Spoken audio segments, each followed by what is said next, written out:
Hello everyone, welcome to engineers to engineer. आज का हमारा टॉपिक है न्यूक्लियर पावर प्लांट। दो पावर प्लांट हम लोगों ने ऑलरेडी कवर कर लिया है, जो कि है steam power plant and other one is hydro power plant. हमारा तीसरा पावर प्लांट है nuclear power plant. Nuclear power plant वो पावर प्लांट है जहाँ पे हम लोग न्यूक्लियर एनर्जी का यूज़ करके इलेक्ट्रिसिटी का प्रोडक्शन करते हैं। तो हम इसे डिटेल में पढ़ते हैं। अब हमें पता चल चुका है न्यूक्लियर पावर स्टेशन में हम लोग न्यूक्लियर एनर्जी को कन्वर्ट करते हैं इलेक्ट्रिकल एनर्जी में, या फिर न्यूक्लियर एनर्जी का यूज़ करके हम लोग इलेक्ट्रिसिटी का प्रोडक्शन करते हैं। उसको हम लोग न्यूक्लियर पावर स्टेशन कहते हैं। न्यूक्लियर पावर स्टेशन और स्टीम पावर स्टेशन में इलेक्ट्रिसिटी का जो प्रोडक्शन का प्रोसेस होता है वो सेम होता है। सेम क्यों होता है? सेम इसलिए होता है क्योंकि स्टीम पावर स्टेशन में भी हम लोग हीट एनर्जी का यूज़ करते हैं और उस हीट एनर्जी के थ्रू हम लोग वाटर को स्टीम में कन्वर्ट करते हैं। उस स्टीम को हम लोग टरबाइन पे फेड करते हैं, जिससे कि टरबाइन रोटेट होता है और फाइनली वो ऑल्टरनेटर को ड्राइव करता है और इलेक्ट्रिसिटी का प्रोडक्शन करता है। यही प्रोसेस हमारा न्यूक्लियर पावर स्टेशन में भी होता है। न्यूक्लियर पावर स्टेशन में भी हम लोग हीट एनर्जी का यूज़ करते हैं और फिर उस हीट एनर्जी से हम लोग वाटर को स्टीम में कन्वर्ट करते हैं।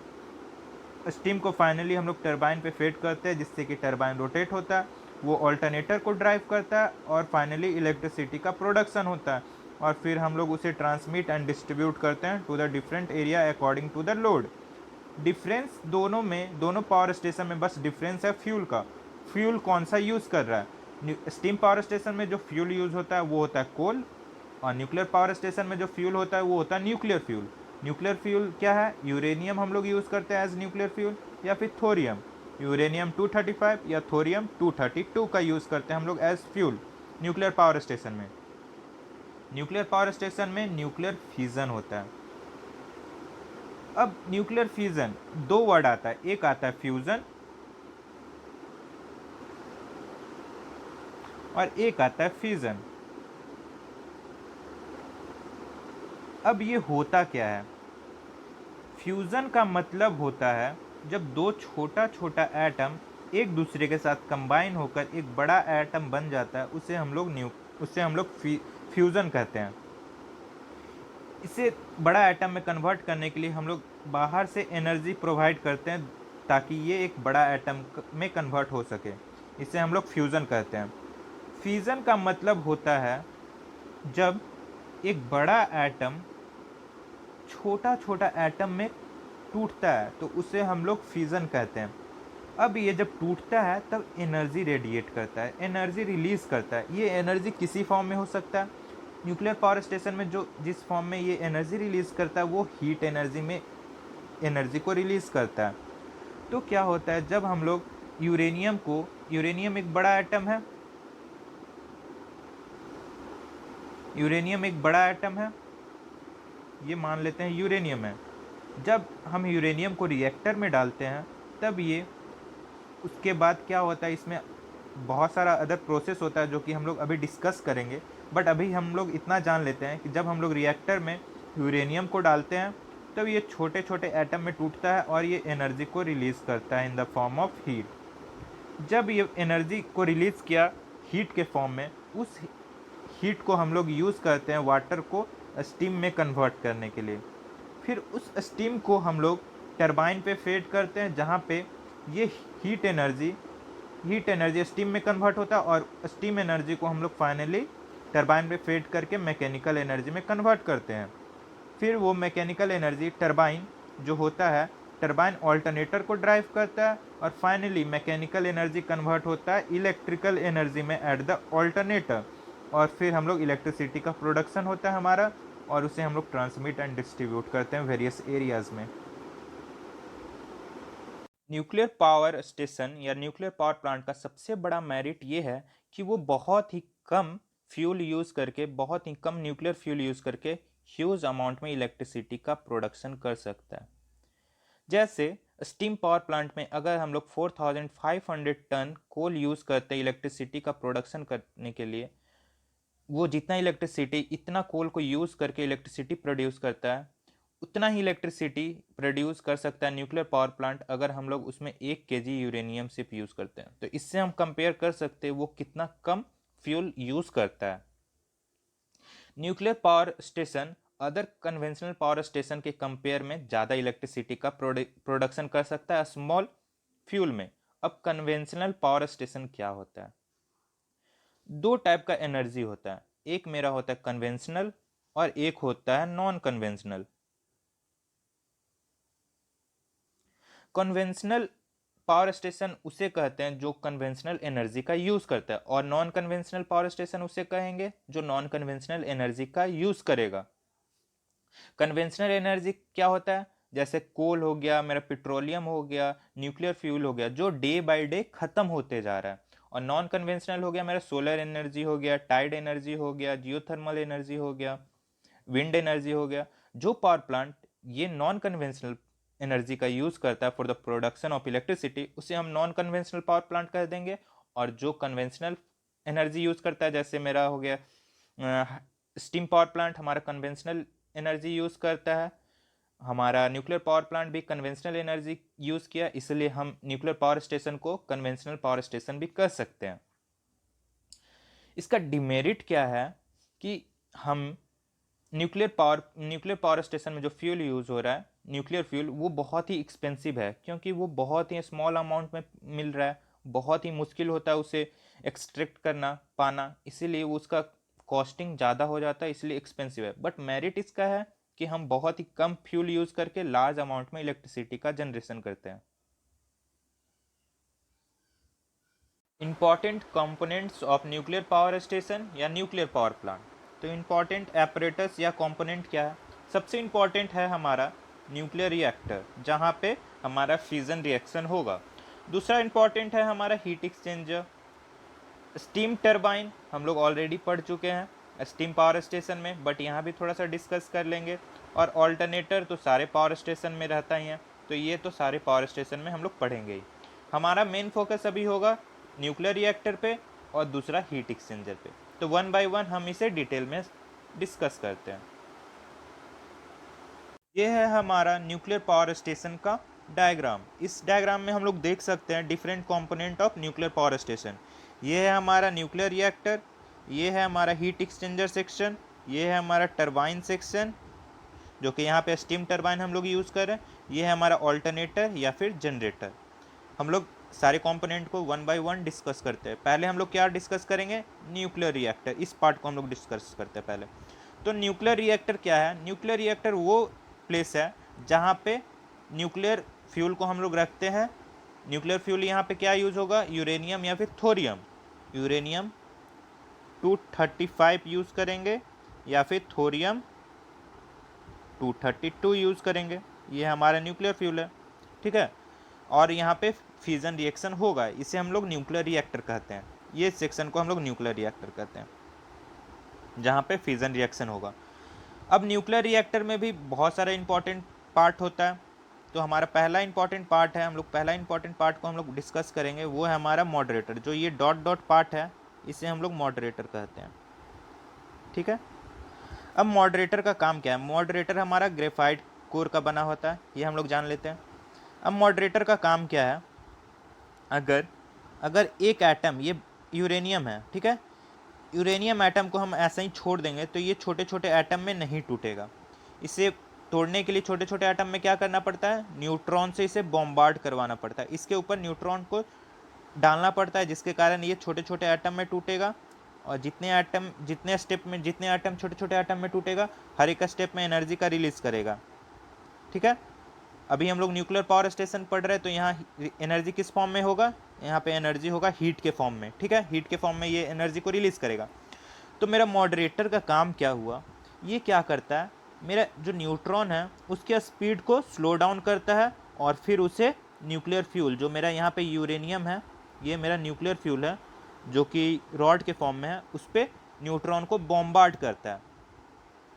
तो हमारा मॉडरेटर का काम सिर्फ इतना है, वो न्यूट्रॉन के स्पीड को स्लो डाउन करता है। हमारा दूसरा इंपॉर्टेंट कंपोनेंट है या पार्ट है मॉडरेटर में, वो है हमारा कंट्रोल रॉड। ये है हमारा कंट्रोल रॉड, ठीक है, ये दोनों कंट्रोल रॉड है। तो कंट्रोल रॉड को पढ़ने से पहले हम लोग एक बात को जान लेते हैं। जैसे ये है हमारा यूरेनियम, जैसे ही इस पे हम लोग न्यूट्रॉन को बॉम्बार्ड करते हैं, ये क्या होता है, छोटे छोटे एटम में टूटता है और ये रिएक्शन कंटिन्यूअस होते रहता है और हर स्टेप में क्या करेगा, एनर्जी रिलीज करेगा। ये रिएक्शन कंटिन्यूअस होगा, ठीक है। और जितना स्टेप में टूटेगा उतना स्टेप में हीट प्रोड्यूस करेगा। तो क्या होगा, अगर ये रिएक्शन कंटिन्यूअस होते रहा तो इस सेक्शन में क्या होगा, बहुत ज़्यादा हीट बनेगा, हीट का प्रोडक्शन बहुत ज़्यादा हो जाएगा। हीट का प्रोडक्शन अगर बहुत ज़्यादा हो गया तो यहाँ क्या होगा, एक्सप्लोजन होगा, बहुत बड़ा धमाका होगा, जिससे ये पूरा पावर स्टेशन को जिससे ये पूरा पावर स्टेशन डिस्ट्रॉय हो सकता है, ठीक है। इसके आसपास में भी बहुत बड़ा धमाका हो सकता है। तो इसको कंट्रोल करने के लिए, इससे बचने के लिए हम लोग कंट्रोल रॉड का यूज़ करते हैं, ठीक है। अब कंट्रोल रॉड कैसे वर्क करता है, कंट्रोल रॉड जो है हमारा, ये है हमारा कंट्रोल रॉड। कंट्रोल रॉड ये पुश पुल हो सकता है। पुश पुल का मतलब हम लोग अभी जानेंगे। कंट्रोल रॉड हमारा बोरोन का हो सकता है या फिर एक और एलिमेंट है कैडमियम, दो एलिमेंट का हो सकता है, दोनों में से किसी एलिमेंट का हो सकता है।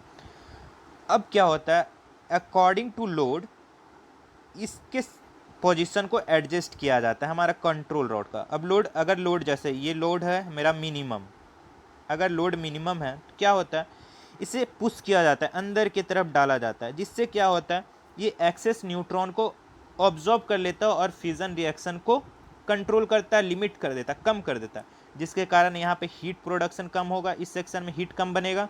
हीट अगर कम बनता है तो स्टीम भी कम बनेगा, ठीक है, स्टीम यहाँ कम बनेगा। अगर स्टीम कम बनता है तो फिर वो टरबाइन को भी स्लो रोटेट करेगा। अगर टरबाइन स्लो रोटेट होता है तो अल्टरनेटर को स्लो डाउन कर देगा, जिसके कारण इलेक्ट्रिसिटी का प्रोडक्शन कम हो जाएगा, ठीक है। अगर लोड मैक्सिमम है, अगर लोड मैक्सिमम है, ठीक है, उस केस में क्या किया जाता है, इसे पुल डाउन किया जाता है, मतलब बाहर लिया जाता है। जैसे ही इसे बाहर लिया जाता है, ये क्या हो जाता है कि फ्यूजन रिएक्शन फास्ट हो जाता है, ठीक है। जैसे ही फ्यूजन रिएक्शन बहुत ज़्यादा होता है, जिसके कारण क्या होता है, यहाँ पे हीट बहुत ज़्यादा प्रोड्यूस होगा, हीट का प्रोडक्शन ज़्यादा होगा। हीट अगर ज़्यादा प्रोड्यूस हुआ तो वो स्टीम भी ज़्यादा बनाएगा, यहाँ पे स्टीम जो बनेगा, ठीक है, स्टीम ज़्यादा बनेगा तो टरबाइन को फास्ट ड्राइव करेगा, फास्ट रोटेट करेगा। अगर टरबाइन फास्ट रोटेट करेगा तो इलेक्ट्रिसिटी का प्रोडक्शन भी बहुत ज़्यादा हो जाएगा। तो इस तरह से ये अकॉर्डिंग टू लोड एडजस्ट होता है, ये ऑटोमेटिक होता है, ठीक है। ये पुल अप या पुल डाउन जो होता है ऑटोमेटिक होता है, ये अकॉर्डिंग टू लोड एडजस्ट होता है। अब हमारा दूसरा सेक्शन है, ये है हमारा हीट एक्सचेंजर। हम लोग अब हीट एक्सचेंजर को पढ़ते हैं। तो हीट एक्सचेंजर जो हमारा ये पाइप है, ये जो हमारा पाइप है, इस पाइप में क्या होता है, हम लोग कूलेंट यूज़ करते हैं।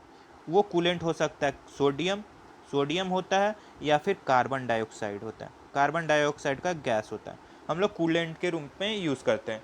कूलेंट का काम क्या है, यहाँ जो हीट बना, जो मेरा इस पोजीशन पे जो हीट बना रिएक्टर में, उस हीट को ऑब्जर्व कर लेता है अपने में और फिर इस पाइप के थ्रू वो मूव करता है। वो जैसे ही इस पाइप के थ्रू मूव करता है, यहाँ पे है वाटर, इस सेक्शन में है वाटर, ठीक है। जैसे ही हॉट कूलेंट जो होता है वो जब पाइप से गुजरता है तो क्या करता है, वाटर को स्टीम में कन्वर्ट कर देता है, ये स्टीम बन गया। स्टीम में जैसे ही कन्वर्ट होगा वो क्या होगा, यहाँ से जाएगा और टरबाइन को रोटेट करेगा, जहाँ पे ये स्टीम एनर्जी किस में कन्वर्ट होगा, मैकेनिकल एनर्जी में। जैसे ही टरबाइन रोटेट हुआ वो क्या करेगा, ऑल्टरनेटर को ड्राइव करेगा, क्योंकि ऑल्टरनेटर और टरबाइन एक दूसरे के साथ क्या है, मैकेनिकली कपल्ड है। तो जैसे ही ऑल्टरनेटर ड्राइव होगा ये मैकेनिकल एनर्जी किस में कन्वर्ट होगा, इलेक्ट्रिकल एनर्जी में, और फिर इसे ट्रांसमिट एंड डिस्ट्रीब्यूट किया जाता है, ठीक है।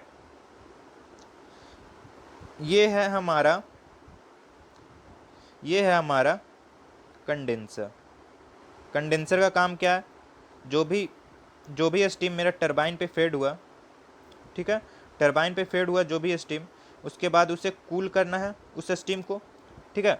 तो ये जो कंडेंसर यहाँ आया, ये कंडेंसर ये है मेरा वाटर कूल कंडेंसर। कंडेंसर का भी डिफरेंट टाइप होता है, जिसे भी कंडेंसर को डिटेल में पढ़ना है, कंडेंसर या फिर कूलिंग टावर को, तो वो अलग से हम उसके लिए वीडियो बना देंगे, अगर जिसे भी पढ़ना है वो हमें डीएम करे।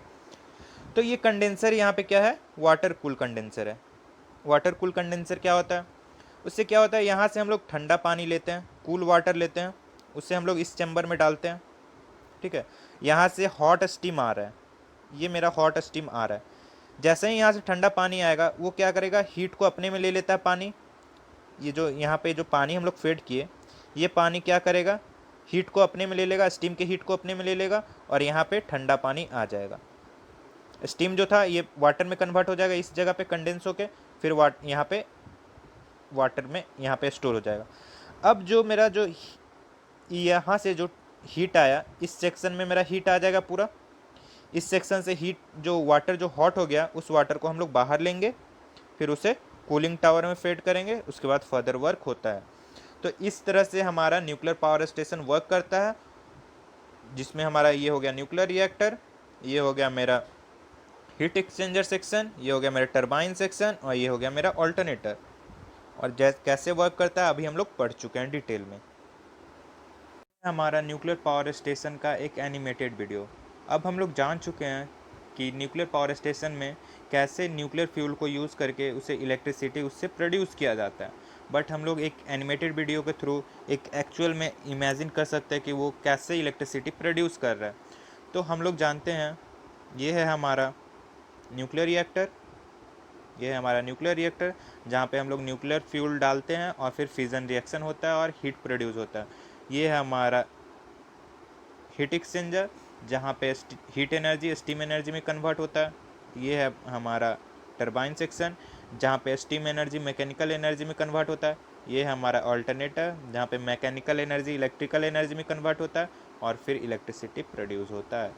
ये हमारा कंडेंसर जहाँ पे स्टीम से हम लोग हीट को एक्सट्रैक्ट करते हैं, हीट निकालते हैं और फिर उसे हम लोग हीट एक्सचेंजर जहाँ पे वाटर को स्टोर कर रहा था वहाँ पे हम लोग डाल देते हैं। ये सेक्शन को हम लोग कंक्रीट का बनाते हैं। कंक्रीट का इसलिए बनाते हैं ताकि जो हीट जो मेरा रिएक्टर में बने वो हीट बाहर तक सराउंडिंग तक ना जा पाए, ये सराउंडिंग में हीट ना आ पाए, इसीलिए इस सेक्शन को हम लोग कंक्रीट का बनाते हैं ताकि हीट बाहर ना आ पाए। तो इस वीडियो को हम लोग देख सकते हैं कैसे एक्चुअल में वर्क हो रहा है। Advantage of nuclear power plant. तो हमारा एडवांटेज क्या है न्यूक्लियर पावर प्लांट का, हम लोग देख चुके हैं। न्यूक्लियर पावर प्लांट में न्यूक्लियर फ्यूल बहुत ही कम यूज़ होता है और उस न्यूक्लियर फ्यूल से हम लोग ज़्यादा इलेक्ट्रिसिटी प्रोड्यूस करते हैं। तो यहाँ पे न्यूक्लियर फ्यूल बहुत ही कम लग रहा है। अगर कोई पावर प्लांट अगर कोई भी पावर प्लांट कोई भी फ्यूल का कंजप्शन वहाँ कम हो रहा है, इसका मतलब क्या होगा कि ट्रांसपोर्टेशन भी फ्यूल का कम होगा। अगर ट्रांसपोर्टेशन कम होगा तो ट्रांसपोर्टेशन कॉस्ट भी हमारा कम आएगा। न्यूक्लियर पावर प्लांट हम लोग बहुत ही स्मॉल स्पेस में भी कंस्ट्रक्ट कर सकते हैं इन कंपेयर टू अदर जो हमारा दो पावर प्लांट है, हाइड्रो इलेक्ट्रिक पावर प्लांट और स्टीम पावर प्लांट। उसका एरिया ज़्यादा लगता है, वो ज़्यादा एरिया में कंस्ट्रक्ट होता है। क्यों? क्योंकि वहाँ पे एक कैचमेंट एरिया बनाना पड़ता है। हाइड्रो इलेक्ट्रिक में वाटर को स्टोर करने के लिए एक कैचमेंट एरिया होता है, डैम होता है, और हमारा स्टीम में क्या होता है, बॉयलर होता है, इकोनोमाइज़र होता है, सुपर हीटर और भी बहुत सारे ऑपरेटर्स होते हैं जिसके कारण उसका साइज़ बहुत ज़्यादा हो जाता है।